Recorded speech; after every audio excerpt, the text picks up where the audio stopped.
Bonjour tout le monde, dans cette capsule-ci, on va voir ensemble comment on est capable de maximiser l'utilité d'un consommateur grâce à la méthode du Lagrangien.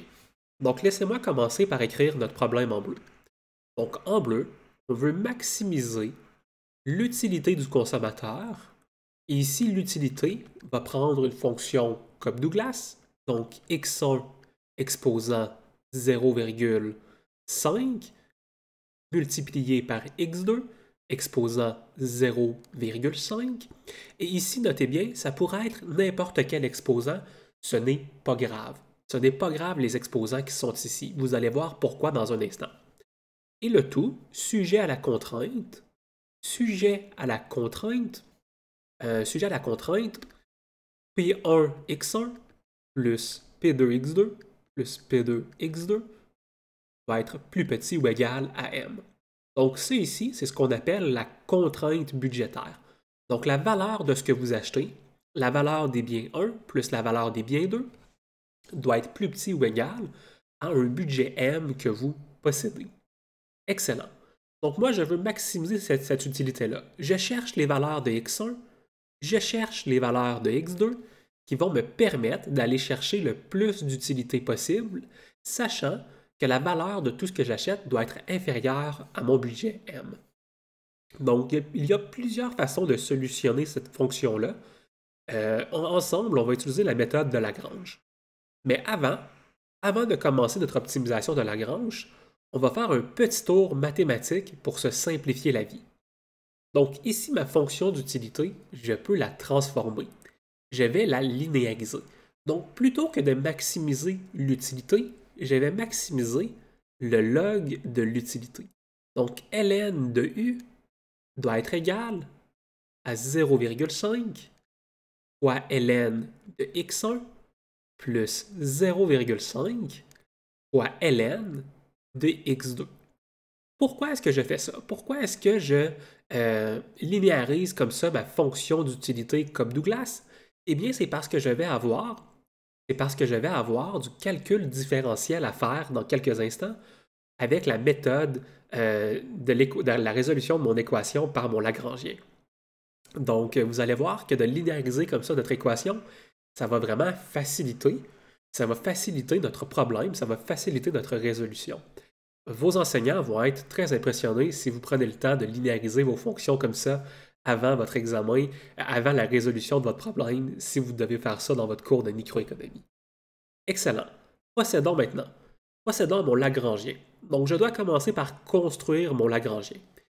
Mon Lagrangien va être égal à ma fonction d'utilité, 0,5 ln de x1 plus 0,5 ln de x2, ln de x2, moins mon multiplicateur de Lagrange. Et ici, je réécris ma contrainte budgétaire. Donc, je vais écrire P1x1 plus P2x2 moins M va être égal à 0. Donc, pourquoi est-ce que j'avais un égal plutôt qu'un plus petit ou égal à? Eh bien, j'avais un égal parce que je veux me tenir sur le long de ma frontière. Donc, je sais que la valeur de ce que je vais dépenser doit combler l'entièreté de mon budget. Hein, donc, on ne veut pas laisser de l'argent de côté dans notre portefeuille. Excellent. Donc, moins P1x1 plus P2x2 moins M. Et mon Lagrangien doit être égal à 0. Excellent. Excellent tout le monde. On a maintenant le plus gros en fait de notre problème de fait.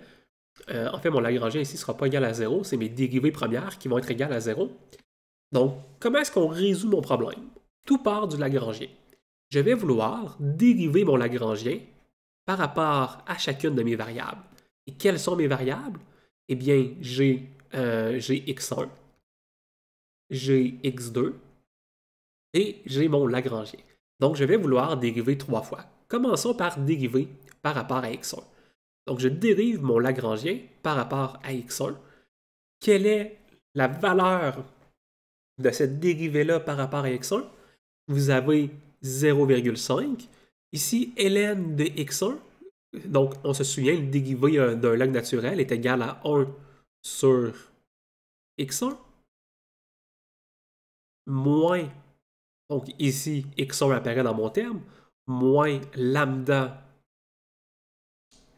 de P1 moins lambda de P1 doit être égal à 0. Donc, on vient ici de trouver notre première dérivée. Excellent. Continuons comme ça. Trouvons maintenant notre deuxième dérivée. Dérivons mon Lagrangien par rapport à x2. Par rapport à x2. Donc, j'ai 0,5.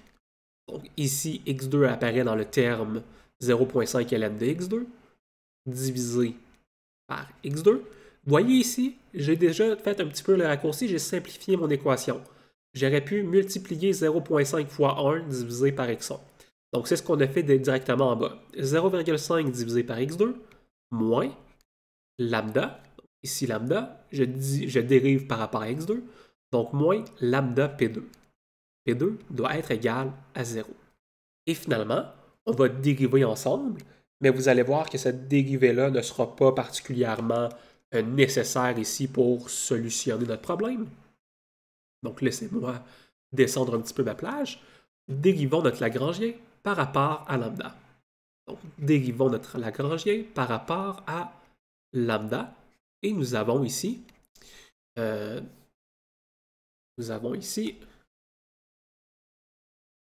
moins P1x1 plus P2x2 moins m doit être égal à 0. Excellent ici. Et on peut multiplier par moins 1 de chaque côté de notre équation. Et on fait disparaître notre petit moins ici. Excellent. Maintenant, on veut essayer de solutionner ensemble pour x1 et x2. Comment est-ce qu'on peut faire ça? Eh bien, j'ai deux équations ici. J'ai une première équation avec x1 et j'ai une deuxième équation avec x2. Le problème, c'est que j'ai deux équations et j'ai trois inconnus parce que je ne connais pas lambda. Je ne connais pas encore les valeurs de lambda. Donc, mon but à moi, c'est de faire disparaître ce petit lambda-là. On veut trouver la valeur de lambda. Donc, comment est-ce que je vais faire ça? Je vais commencer par réarranger mon équation ici. Donc, laissez-moi vous dire 0,5 divisé par x1 va être égal à lambda P1. Et laissez-moi vous dire maintenant que 0,5 x2 est égal à lambda P2. Excellent. Voyez, on est en train de travailler fort pour isoler lambda. Donc, on pourrait déjà isoler lambda, mais vous allez voir, on va être un petit peu plus futé que ça. Laissez-moi mettre une troisième transformation ici. Donc maintenant, je vais multiplier par x1. Donc j'ai 0,5. 0,5 doit être égal à lambda P1 multiplié par x1. OK, je vais faire la même chose en bas. Donc 0,5 est égal à lambda P2 multiplié par x2. Excellent. Maintenant, pourquoi est-ce qu'on a fait ça? Pourquoi est-ce qu'on a fait ça? Parce qu'on est vraiment proche de solutionner. On est vraiment proche de solutionner ensemble pour lambda. Donc ici, additionnons ces deux équations-ci. J'ai le droit de faire ça. J'ai un système d'équations linéaires. Vous vous souvenez que dans les systèmes d'équations linéaires, on peut créer une nouvelle équation qui respecte parfaitement mes deux équations. Lorsque je respecte mes opérations comme ça ici.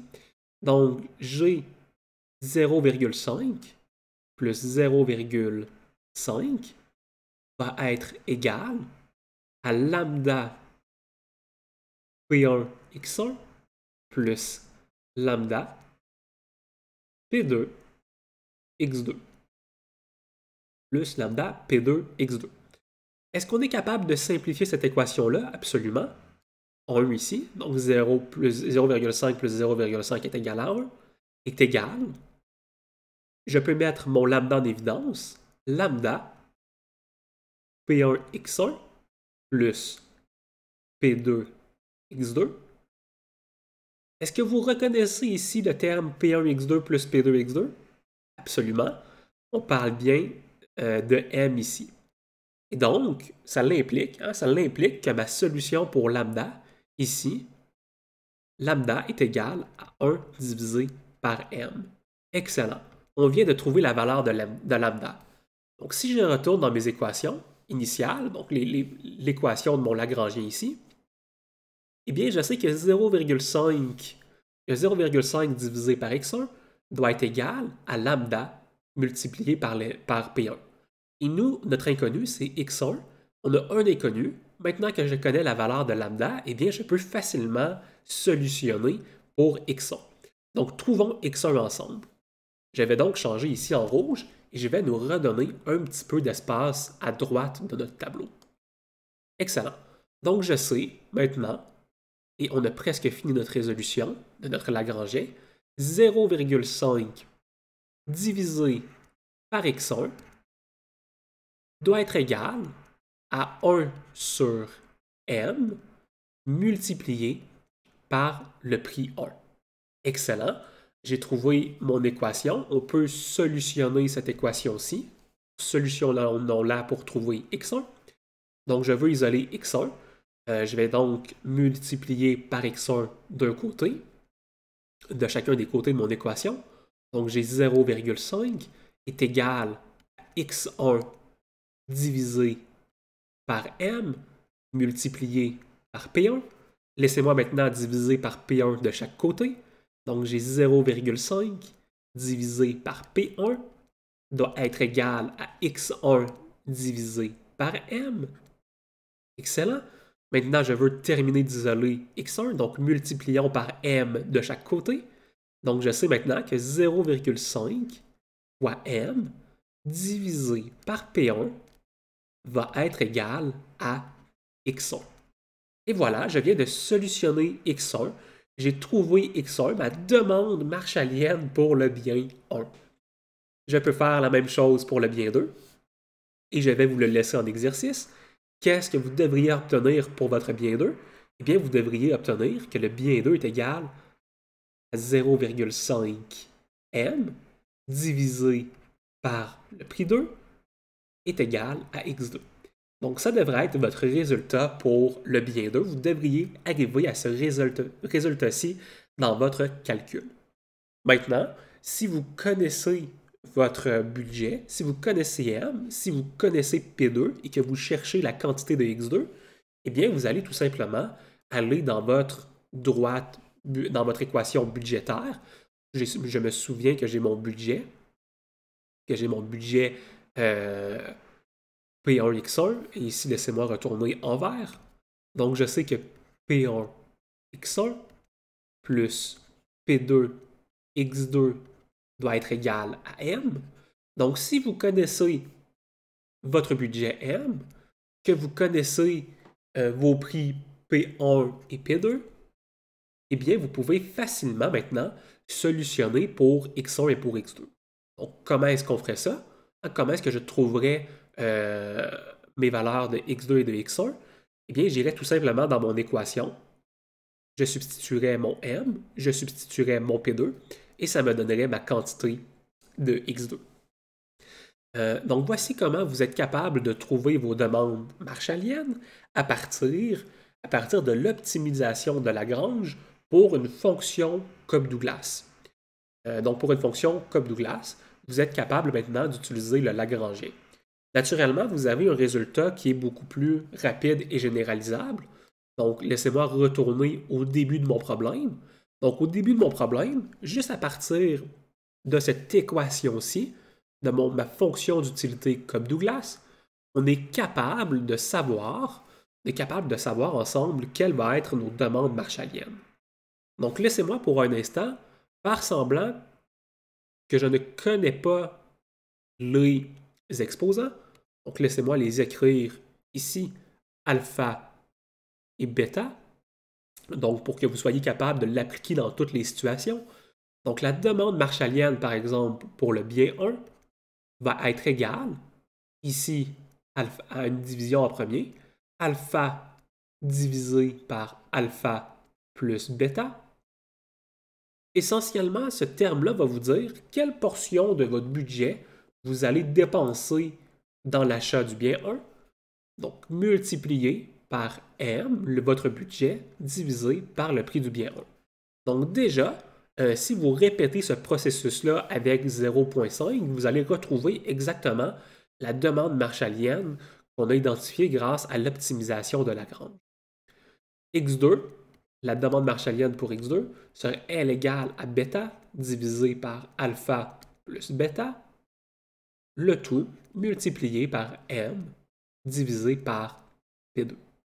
Et donc, de cette façon-ci, vous pouvez retrouver vos demandes marshalliennes. Quand vous voyez une fonction comme Douglas, oui, vous avez le choix. Vous pouvez solutionner avec tout votre Lagrangien ou vous pouvez tout simplement connaître ce petit raccourci-là qui va vous permettre de tout de suite trouver vos demandes marshalliennes. Donc, j'espère que c'est clair. J'espère que ça a pour vous clarifier la façon dont vous pouvez calculer vos demandes marshalliennes à partir de votre maximisation d'utilité en utilisant l'optimisation de Lagrange. Si vous avez des questions, n'hésitez pas à les laisser dans les commentaires, ça va me faire plaisir d'y répondre dès que possible.